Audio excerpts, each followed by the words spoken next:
Hi, folks, and welcome back to the pole barn of bad decisions and broken dreams where the coffee's always hot. Nope, still not hot. Can't keep it hot. But we'll continue to make questionable decisions on our coffee choices. Back in the barn for the 1966 Chevy Nova with the goal of getting the engine broke in. And I'll get you over here where we've got all of our parts that we've been building. We've got our temporary ignition system here. We've all our gauges, and we've also got our temporary fuel system over here.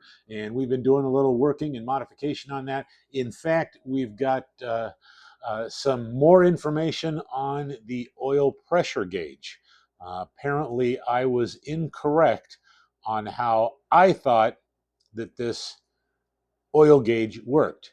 It's an electronic gauge. It's got a bunch of little circuit boards in it and stuff, and I'm not quite up to speed on that type of oil pressure gauge. And from what I've been told, I had called the Jegs and talked to them a little bit about it. Talked to them a couple of times, and actually, one of the guys that I talked to the first time said, "Yeah, you've got a problem there," because I thought that the oil pressure gauge was just similar to an ohmmeter, and what that did was that read resistance across the two pins on the fuel or oil pressure sender. And apparently, in this oil pressure sender on this gauge that I got from Jegs, is got a variable resistor in it, and it needs to be hooked up to ground as well as hooked up to the gauge for it to work correctly. And the problem that we were having was and you'll see that in the video, that the gauge was pegging to 100 PSI as soon as we put power to it. And reason for that is because of this variable resistor. And apparently, once you've got it hooked up and you start the engine, that's when it starts reading the pressure. And as the resistance goes down, it sends a signal to the pressure, the fuel, the oil pressure gauge. That's when it drops back down to zero and it starts to read correctly. So I was mistaken on that, and you'll see that in part of this video and what I did, and I'll come back after that and give you kind of this rundown again of what I went through. But I did talk to a guy named Doug at Jegs, real good guy in their order technical assistance, and he said, Brian, I had the same problem last week. I was wiring up a little hot rod for a friend, and I had the same problem. We got it all set up. It was working fine. And then we shut the car off and disconnected the ground, and it pegged. And he said, I couldn't figure out what the heck was going on for the first part. So it's not uncommon that people don't understand these oil pressure senders and gauges that Jeg sold, but it is in the instructions on how to wire it up. And I wasn't aware that you had to have it hooked up to the sender and had to have a good common ground to the sender. There are two pins on the oil sender, and one pin is just your green wire from the gauge goes to that pin and it reads the resistance, and then another one called WK, and that's the one that needs a good common ground to feed the gauge. So, but we'll get you in here, show you what we're doing, show you what's going on, show you what we've done in the engine bay here. We've got quite a bit of wiring that has been going on and still has to go on to get all of this stuff set up. So sit back, relax, grab yourself a cup of brake fluid, and enjoy the video. Got another little zip tie tech tip we have here. And if you are looking, make sure we can see that. If you're looking to just organize a wire, but you don't want to waste a zip tie, what you can do is you can put the zip tie on actually backwards. Now, normally you would put it together and you would go through the back side of it. But what we're going to do is we're going to put it on the front side, and that is just going to keep our wires organized here and together so we don't have a rat's nest going around. And then what you can do, if you need to remove it because you've put it on backwards, you can slide it right back off. So it's an easy way to keep things organized and not have to cut a zip tie every time you want to just kind of keep something organized and out of the way and not have it tie itself in knots or flop around on the outside of the vehicle. Here we have our temporary ignition panel that we've got. We've got our volt gauge, got our tachometer, we've got our oil pressure gauge here, and our water temperature gauge. We've got two switches here. This switch here actually turns on the lights and also powers up to the back to zero function on all of our gauges, with the exception of the tachometer that doesn't have a back to zero. It does that automatically. And then we've got our ignition switch here, which is going to provide power. And I'm going to get you in here and show you the wiring that I've done. And get that a little bit bigger.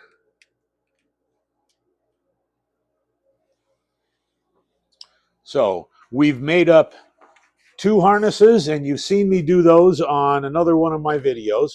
We have our sender wiring harness, and that's going to get hooked up to this plug right here. And we've got wire number 15 is going to our tachometer. We've got our oil pressure sender here, which is number 14, and number 13, which is going to go to the, no, I'll rephrase that. Number 14 is going to go to the water temperature gauge, and number 13 is going to go to the oil pressure gauge. We made up a small wiring harness here that is going to go in, and we've made that to size so we can run it around the engine, and we've put all of our ends on so we can hook up to, and let's see, we have 13, which is going to go to the oil pressure sender. We've got our 14, which is going to go to the sender for coolant temperature. And then we've got our sender for the tachometer, which is going to go to the negative side of the cable. We'll have to run power into our two bus bars here, where all of our gauges are going to be lit up through and zero function. We've got our ignition and start circuits right here on this one, and that is for this wiring harness. And this wiring harness, blue is going to hook up down at the starter solenoid on the start circuit, so that's going to feed power to there. It also feeds power through our ignition switch. And then we've got purple, which is going to go to the positive side of the coil. And that is what we've done so far on the ignition panel.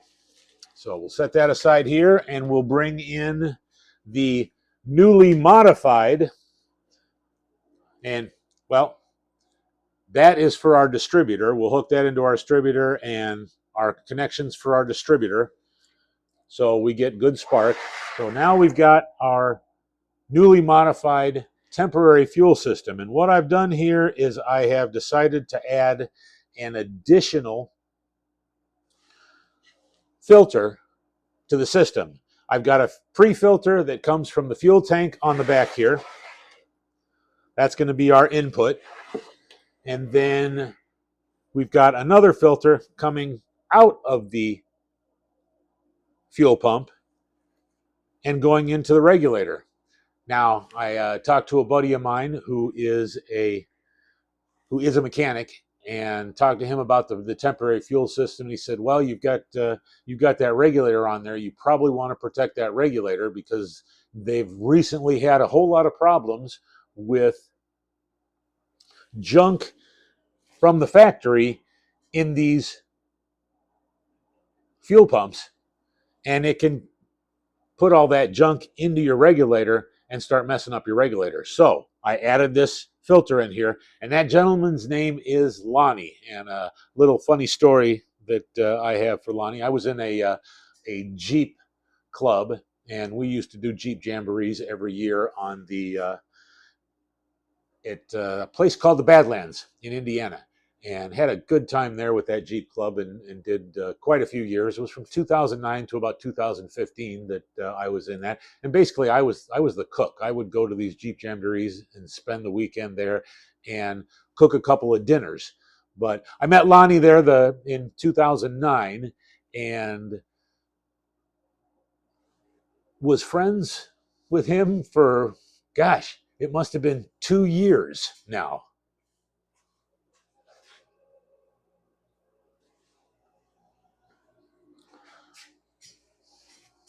Like I said, I was friends for him for about 2 years.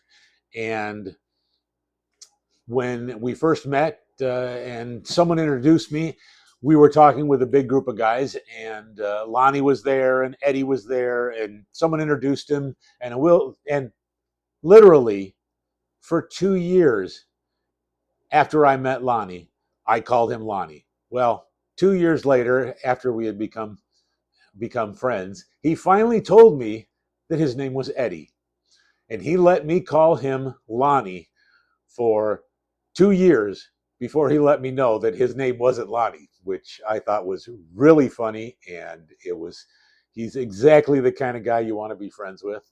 Just fun to be around. And as far as mechanical stuff and working on trucks, he's amazing. He's building a drag truck for the Lightning, I believe it is, and just putting in an engine that runs on methanol, I think is what he told me.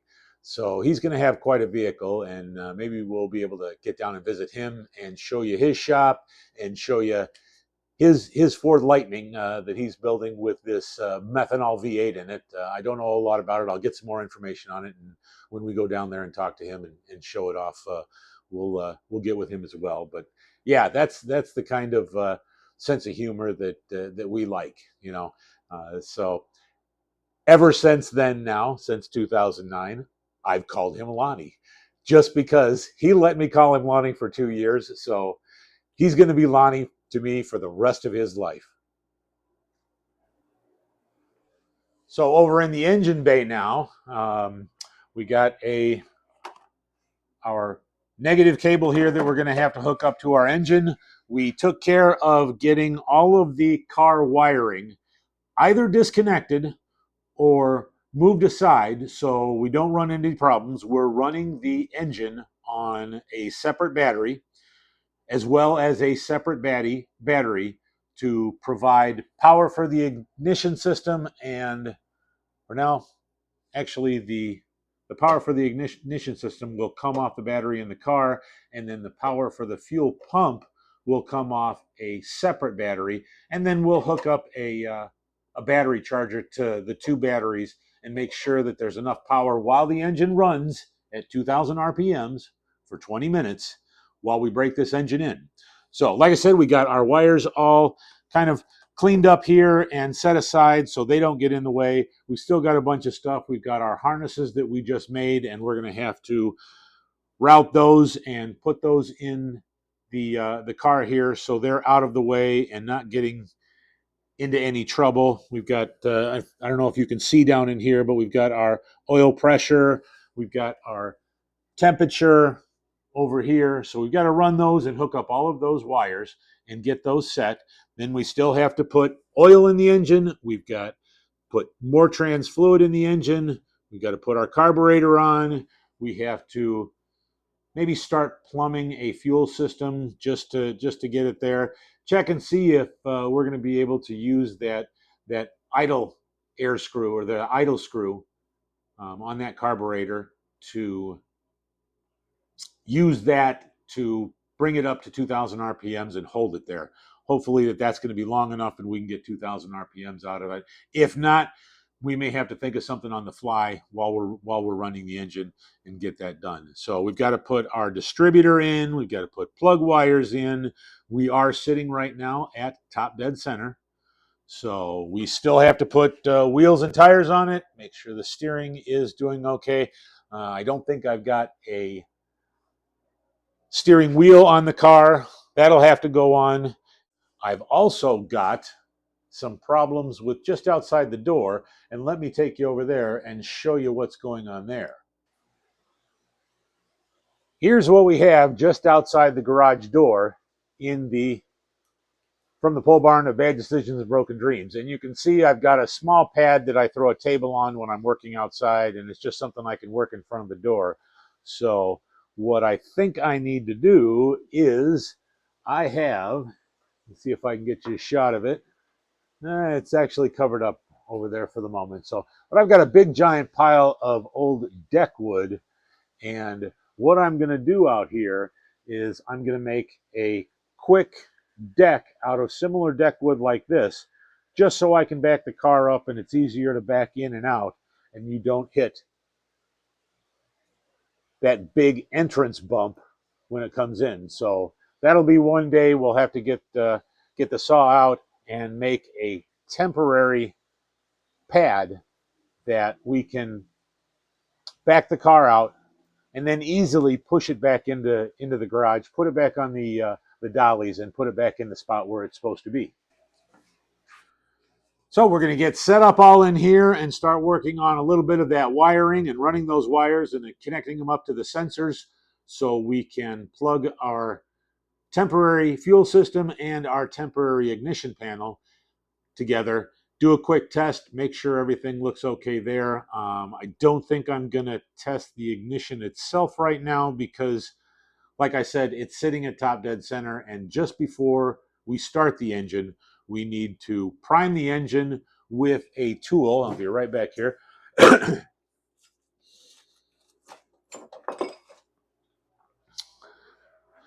And I've got this tool here that I'm going to use, and we're going to set that down into the distributor hole, hook up a drill to that rod right there, and that is going to actuate our oil pump and circulate fluid. But we don't want to do that until we want to start the engine. And the reason that being is the motor has been coated with a very good assembly lube that 12-bolt Tom uses when he builds his engines.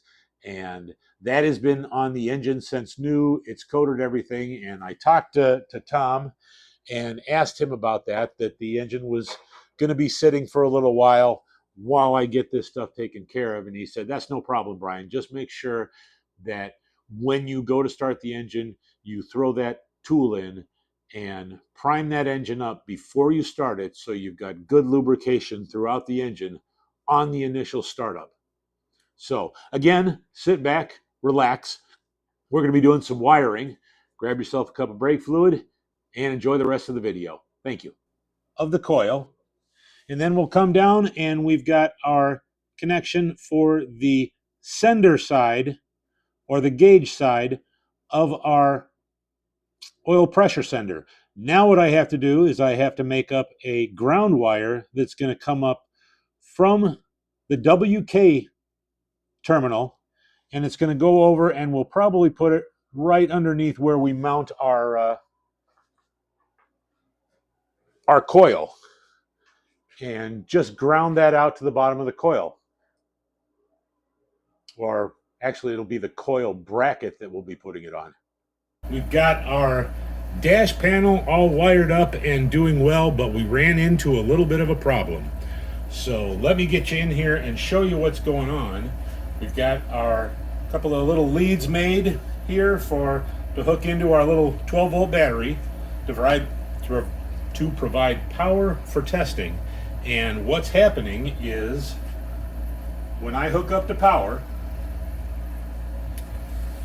as you can see, the gauges just went and reset themselves, but my oil pressure gauge is pegging to 100, which would indicate some type of ground fault either in the wiring or in the gauge.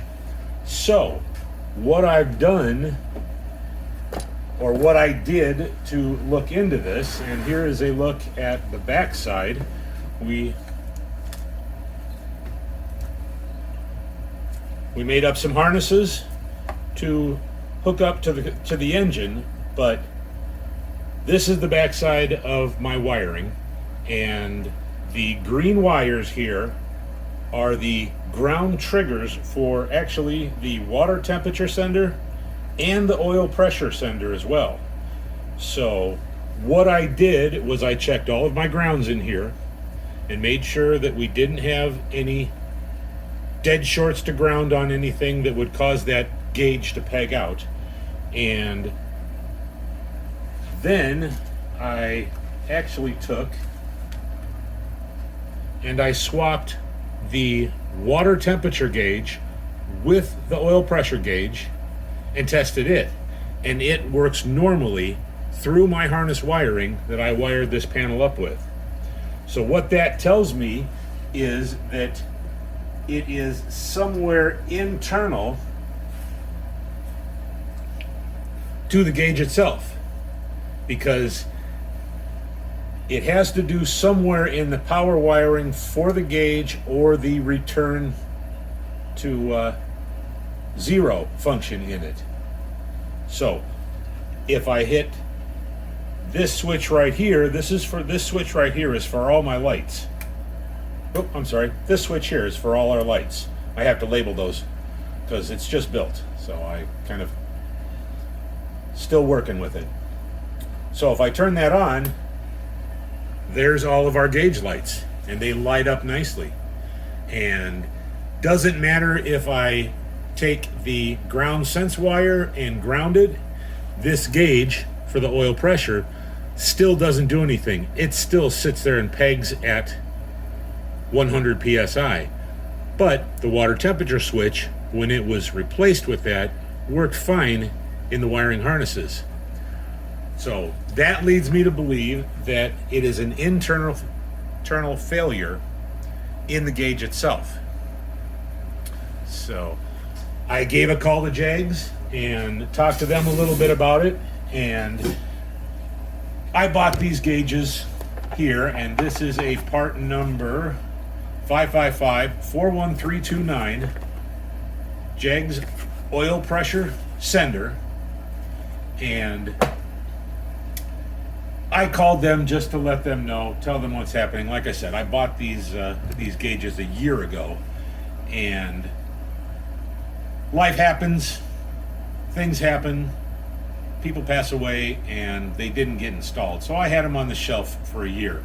Never out in the rain, never got wet, anything like that. But I put it up to, okay, it can't hurt to let them know and see if they want to do something, which they were very gracious about it. They were, they understood that things happen in life and things don't get installed in time. And they gave me a promo code that if I wanted to order another oil pressure gauge, that I could order another pressure gauge and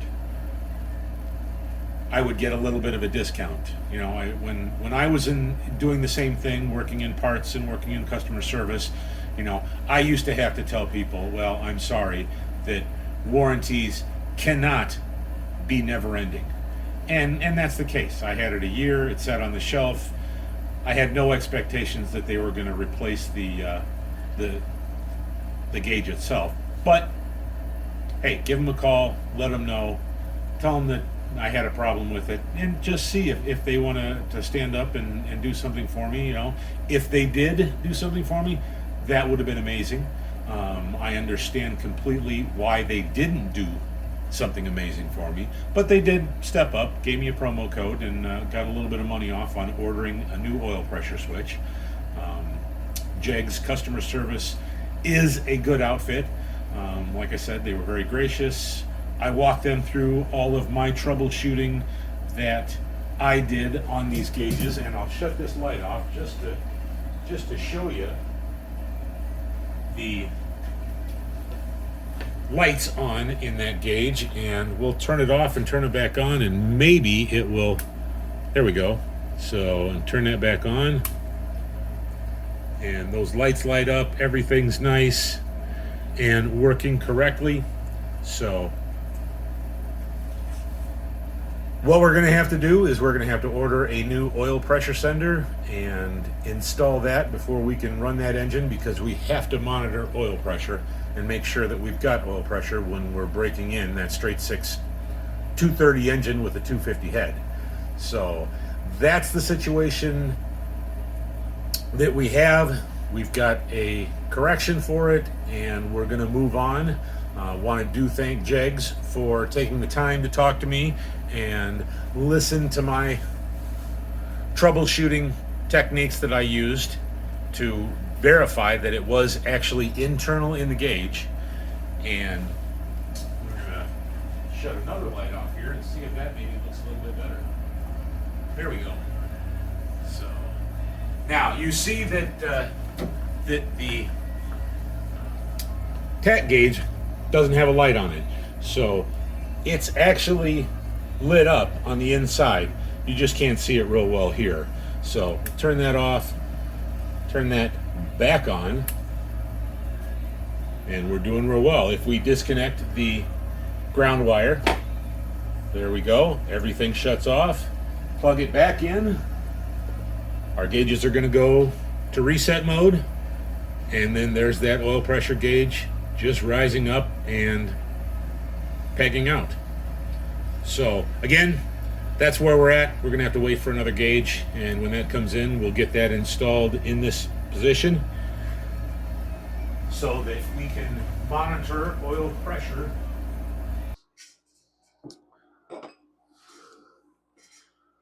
So now we're back after the little part of the video where I talked about this oil pressure sender. And if you watch the first part of the video, I kind of explained what happened, and I was mistaken in how I thought this oil pressure gauge worked, and eventually got to a gentleman named Doug at Jegs, who is in their sales technical department, and he got me straightened out, told me what I needed to do to get this gauge working correctly. We actually went into the car, and after everything was said and done, I tested it, and it worked out just fine. So we do not have a problem with the oil pressure sender. That was a mistake I made, and this is part of working on cars and hot rods. Sometimes you don't know what you don't know. So, but it's good I got to the gentleman named Doug, and he took care of me and got me fixed back up. I had taken apart everything on the back here. I pulled all of my wires off. I pulled it all back apart thinking that I had done something wrong, or I had actually thought that I'd gotten a bad gauge. So, but we got everything put back together, organized up a little bit. I think I need to do a little bit more organizing right here on our gauge grounds and sender wires here, just to kind of tidy it up a little bit and make it look nice. And I know this is a lot of work. Another buddy of mine, Greg, who is married to Guido. You know Guido. Nope, nope, we're not going to talk about Guido. Nope. No, we won't. We won't talk about Guido. She'll kick my ass. I'm a little afraid of Guido. You should be too. But we'll get this all fixed up here with my grounds and stuff and get that taken care of. And now we're going to get on a little bit more wiring, get some fluids in, and get this engine ready to finally start. That's the big thing. I want to get this motor running. Once we get the motor running, it is going to be a turning point. You know, we can move the car back in, turn it around, set it in here, and we can start getting the interior back in it. I got a seat cover that I'm going to show you a picture of. That's going to be right up here, that some guys down at Paragon Automotive in Holland, Michigan took care of me and just did a fantastic job. Rocco, who is married to Lauren, and Lauren is our doggy sitter. And she comes in when we decide to go out of town, and she lives at the house. She takes care of the dogs. We decided that we were never going to take the dogs and put them in a kennel or put them somewhere unless we knew exactly what was. For a few years, we had a local place here in Saugatuck where two of our good friends took care of dogs, and we would take the dogs to stay there, and they enjoyed it there. But it's still a kennel situation, and once we started having someone stay at the house and stay with the dogs, we felt a whole lot more comfortable going on vacation or going out of town for a couple of days and leaving the dogs at home with someone that we trust explicitly, and that's Lauren. And Rocco is married to Lauren, and he is a mechanic, he's a farmer, he is an electrician, he's a race car driver, pretty sharp character. Apparently he is also dabbling in upholstery now, and he's the one that made that beautiful seat cover for me out of I purchased 2 alpaca blankets off the Jungle website and wanted a seat cover made out of them, and he knocked it out of the park. So